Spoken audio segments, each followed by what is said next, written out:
And another point that I had actually about like this recent sell-off. So, you could say like whatever you can make look at the chart and then, somebody will tell you the news. I understand that. But on Sunday, I think it was, is when we saw some more moves from the BankX folks. So we saw that they bridged over, I believe it was all of their eHEX. They bridged to PulseChain. So, Yeah.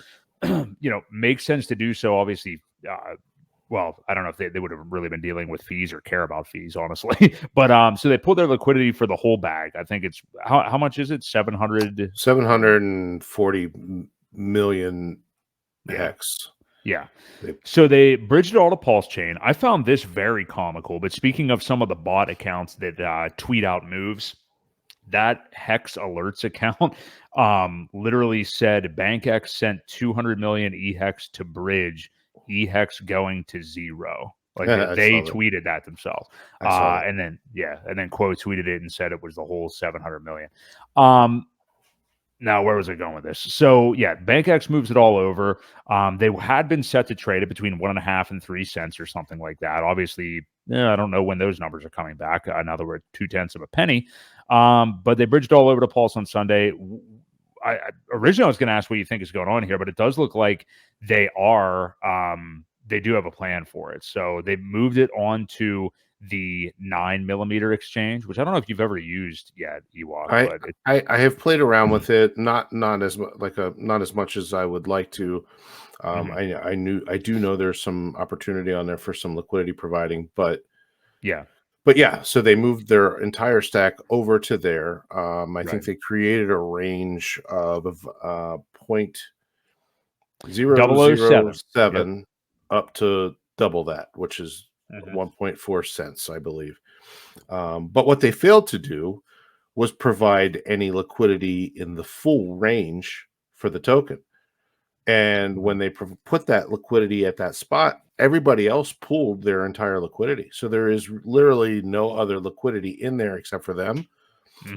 Excuse me. And when you do that, it really screws everything up because they have a range set. There's really nothing to buy in between where it's at now and 0.007.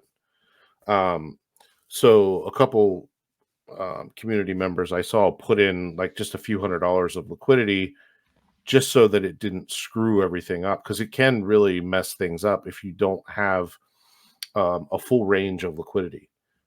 It messes with the ratios and everything like that gets all messed up, and then it's very hard to correct. So luckily we had some people step in, provide liquidity for the full range. I realized it was only a couple $100, so it may get to that point a little bit quicker.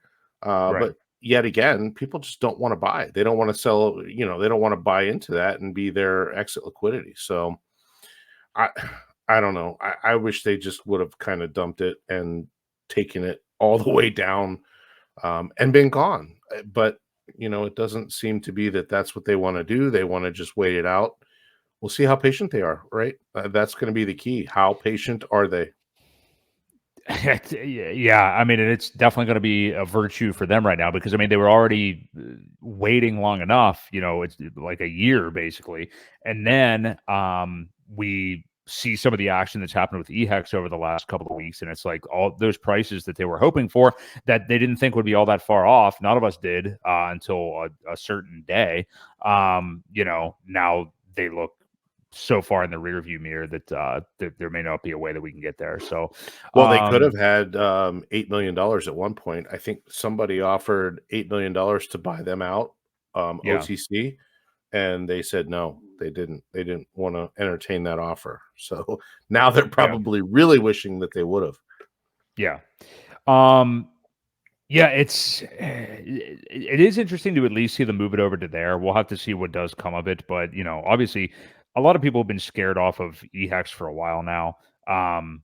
Because Richard Hart's tweets, but also the market was already choosing the other direction as well. So we've talked about like Richard Hart tweeting about it. I mean, I've never necessarily felt that it was the best idea to even he didn't do anything. All he did was relay what the market was saying. And I agree with that and I understand that.